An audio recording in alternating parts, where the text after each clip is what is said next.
puting kusebab eta hiji raja nurut ka ulama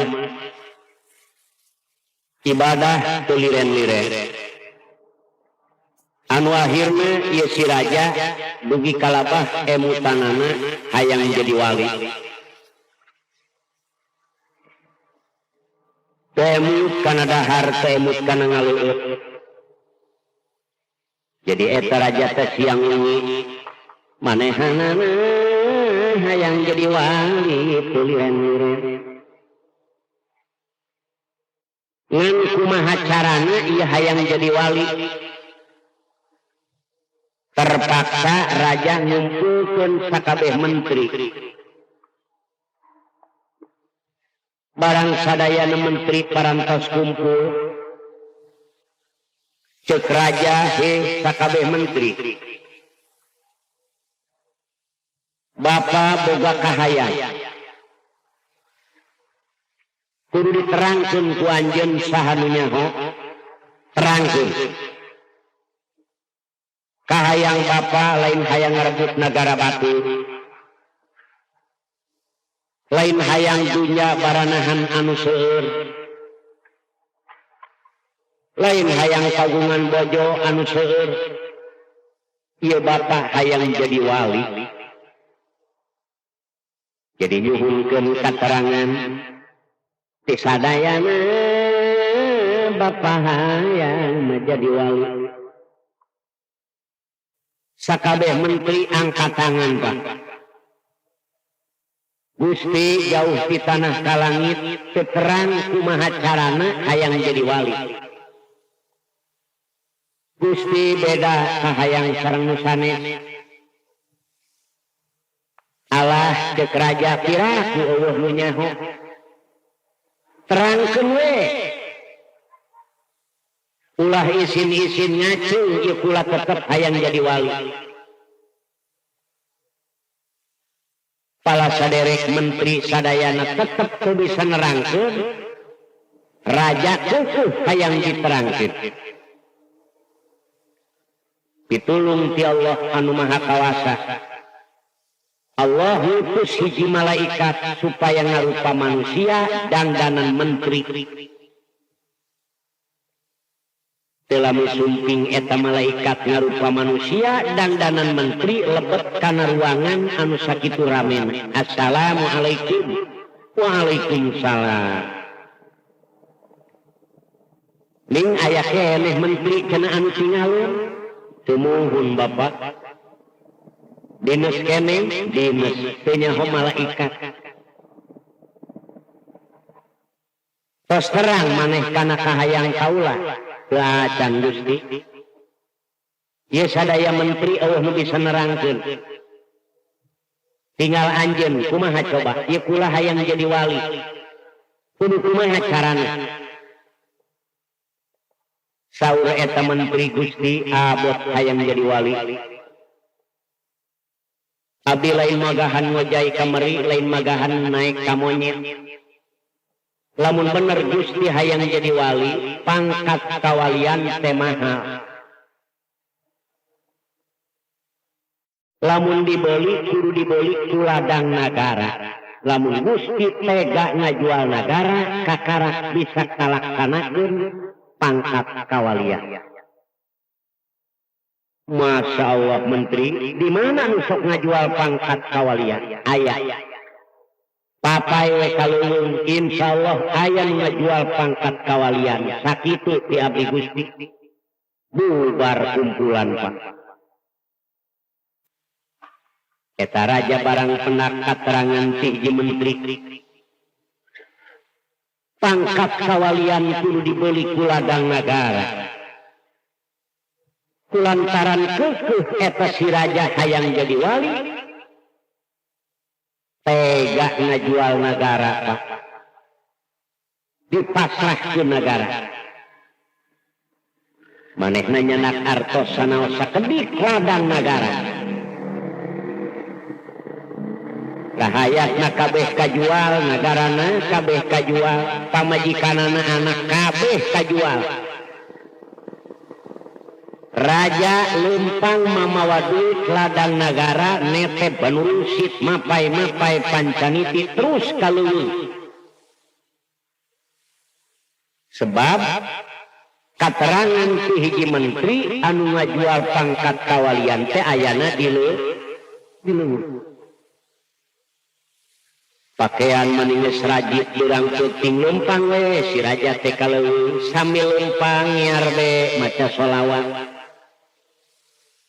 Allahumma sholli ala nuril anwar wasiril asrar watir yakil agyar wa mitani babil yasar sayyidina Muhammadul Mukhtar wa alihil afhar wa ashabihil ayat adadani amilahi wa ibtoni datang ka leuweung leuweung teka sorang ku manusia telah mijol be aki-aki dongkap si horeng malaikat nu tadi assalamualaikum waalaikumsalam aki asaku banjar karang panglayungan anyar pinangih dodoh teuing di mana kawit dayeuh maneh tempat ngancik panyicingan di palih ditu cenah aki aya naon ujang kakarayapan kaleuweung aki kuring teh hayang jadi wali cenah aya nu sok ngajual pangkat kawalian teh di leuweung di palih mana aki cenah kudu dibeli ku ladang nagara ye kuring mawa duit ladang nagara ki alhamdulillah cek aki teh nyaho malaikat nu tadi teh ya lamun bener anjeun hayang jadi wali aki oge boga ka pangkat kawalian ngan kudu dibeli ku ladang nagara aya 4 rupa jang cek raja aki nyerenkeun ieu artosna mana pangkat kawalian geuna serenkeun ka abdi alhamdulillah ditarima artosna ku eta aki nembe pala sadere lamun bener anjeun hayang jadi wali aya 4 rupa kahiji ulah sok wani mutakeun rahasia batur kadua ulah nampik rejeki katilu ulah sok hees keur tuluh kaopat ulah wani-wani daharan keur lapar eta si raja bingung dulur ai parangsa pangkat kawalian teu beureum apa hideung aya 4 rupa hese makena dulur nomor satu jangan berani mengemukakan rahasia orang keduanya jangan nampik rejeki ketiganya jangan tidur sedengan tutup keempatnya jangan suka makan kalau perut sedang lapar bingung ulah hees bertuluh kudu kumaha hees na cek raja aki ieu pangkat kawalian sumuhun ya lamun hayang laksanakeun patuh maneh kana eta palaturan sakitu we waduh cek raja meuni beak ka nagara-nagara ieu hayang jadi wali mangkaning hese makena kahiji ulah mukakeun rahasia batur mangkaning pagawean aing kaduana ulah nampik rejeki leuheung eta mah lamun aya nu merena ieu ulah hees keur tuluh katiluna kudu kumaha heesna kaopat ulah daharan keur lapar ki nyuhunkeun doana we tah si raja teh nangis we bari ngapalkeun Pak nomor kahiji ulah ngemukakeun rahasia batur kaduana ulah nampik rejeki katiluna ulah hees keur tuluh kaopatna ulah daharan keur lapar aprak-aprakan ieu si raja asup ka nagara batur barang asup ka kampung ka negara batur dikepung ku rahayat didinya Pak dianggap orang gila. Waduh cek raja berabe ya nek iraha jadi wali aing disebut orang gila deh. Bingung si raja aing meuli manggeus kalah ka disebut jelema gelo. Dipariksa ku pangurus kampung Pak. Mun cara ayeuna mah ku Bapak RW atawa Pak Lurah. Saha ngaran maneh? Ieu raja bingung. Ngajawab sadaek-daek raja. Jalis ngaran abdi cenah Pak. Los teuing ceuk raja ngaran saha we keur kieu meuleut. Oh ngaran maneh Jalis sumuhun. Di mana asal? Beak dilelang cenah Pak. Waduh, jelema gila ieu. Anak pamajikan maneh di mana? Numuhun cenah sami kalelang kajual cenah ka ditu Pak. Wah, jelema edan dikerem Jalis Pak, ditahan. Cek Jalis aing nek iraha jadi wali kalah ka ditahan ieu. Sapuputing maca sholawat eta Jalis ketinggal si sholat. Cek nu piket nih si Jalis jelema bener laporan ke atasan Pak Jalis jelema bener karunya kaluarkeun we atuh cenah barudak ai jelema bener. Jalis pulang hampura bapaknya wayahna ieu bantuan we gawe di kantor besi aya anterkeun suratnya Jalis mangga Pak. Eta Jalis bubuhan aya di kantor seueur pulpen jeung kertas. Poho Jalis surat coret nulis Pak. Bubuhan raja atuh nulisna ge hebat. Ieu juru tulis molongo bingung. Si Jalis jelema pinter bahasana ge palain hiji bahasa. Laporan ke atasanana Pak Jalis lain jelema bodoh jelema pinter. Barang diparios leres kepala sadere. Jalis Bapak hampura dunya herat horeng maneh lain jelema bodoh jelema pinter. Ayeuna mah daek teu daek maneh rek dipaksa wayahna jadi juru tulis di desa ieu nya Jalis. Waduh cek Jalis aing nek iraha jadi wali ieu jadi juru tulis. Teuing ulah nampik rejeki cek Jalis ieu. Mangga we raja jadi juru tulis desa. Alhamdulillah repeh rapi kampung bisa ngabangun ku ayana Jalis di eta desa. Sabulan kaduana sataun kaduana kanyahoan ku tingkat kacamatan mun cara ayeuna. Ieu lurah boga juru tulis di mana hebat amat ya. Siap rombongan kacamatan datang ka rombongan desa. Assalamualaikum. Waalaikumsalam. Aya naon Pak? Maneh boga juru tulis di mana ya? Alah kenging mendak cenah Pak Jalis. Mana Jalis? Parios. Jalis. Percaya Bapak maneh jelema pinter. Ngan teu cocok lamun maneh giri gawe di desa wayahna pindah kudu ka kacamatan ayeuna dipikeun teu dibikeun rah nek dibawa ieu Jalis. Waduh, cek Jalis aing nek iraha jadi wali gitu. Wah, aing jadi raja deui itu lagi. Jadi Jalis nyalih di kacamatan manehana sabulan 2 bulan kanyahoan ku urang kabupaten. Barang datang Jalis ku rombongan kabupaten disuhunkeun ka Bapak Camat pasihkeun ku Pak Camat. Jalis di kabupaten maneh gawe. Waduh, jadi raja deui geura aing ieu. Ini kira jadi wali ieu. Aing meuli geus. Kumaha ieu urusan ati-ati ieu? Barang aya di kabupaten kanyahoan ku ti kementerian Pak, dibedol ka kementerian Jalis. Wah, aing jadi raja deui. Anu akhirnya Jalis jadi wakil raja. Eta raja ku sono-sonona ka Jalis tara lesot Pak. Papisahna jeung Jalis terek sare we. Barang dina hiji poe ieu raja gaduh tempat panirisan di leuweung. Jadi urang niis ka leuweung yuk babak gaduh tempat bungalow di leuweung. Mangga Pak, duaan we jeung raja.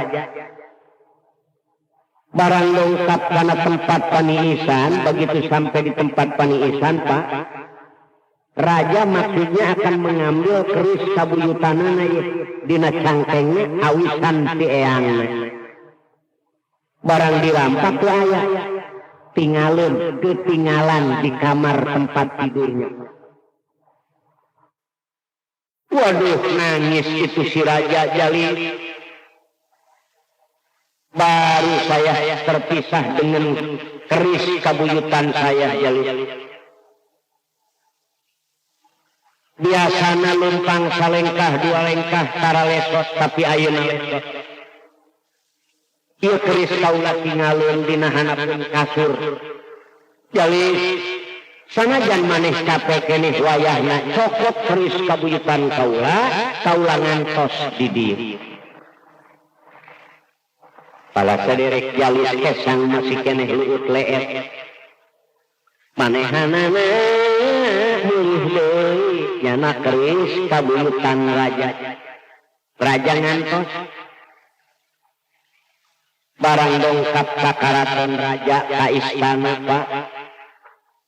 Cek Jalil ieu kamar sare raja teh teu salah. Barang belum dibuka eta panto Jalil kaget. Pamajikan raja keur ngajina jeung pati. Waduh. Mangkaning keris kabuyutan hanapeun kasur, mangkaning kasurna dipararake. Nah, cek Jalil ieu pamajikan raja goreng akhlakna. Lantaran diperintah oleh raja mengambil keris itu, terpaksa Jalil terus diambil Pak. Terus keluar Jalil. Bagaimana istrinya raja itu Pak, sampai jatuh dari tempat tidur ke bawah, nangis terus-terus.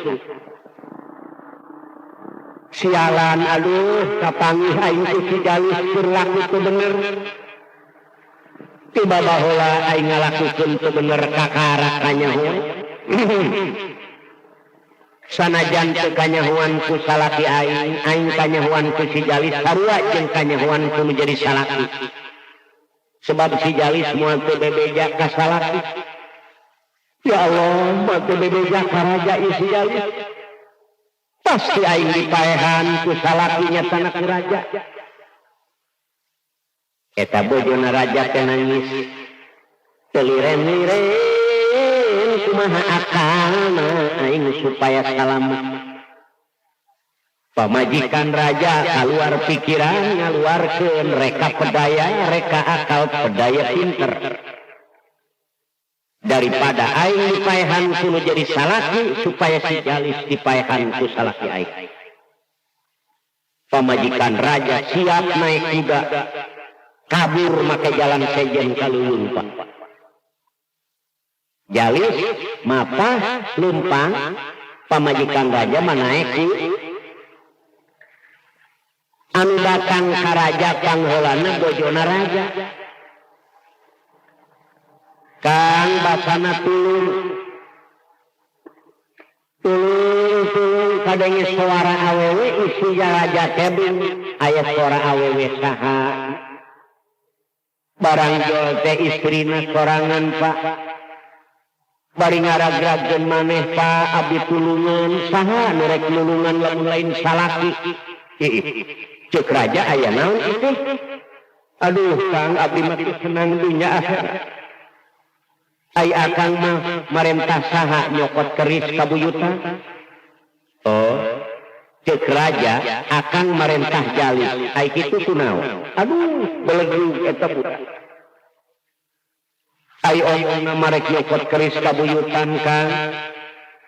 Ai barang geus dibuka mah panto Gusti, damalum abdi istri teh kumaha bagerak. Wani si Jalil ngarusak kana kahormatan abdi ka. Teu senang dunya akhirat. Di mana datang si Jalil ulah ditanya deui kejelas bae-bae.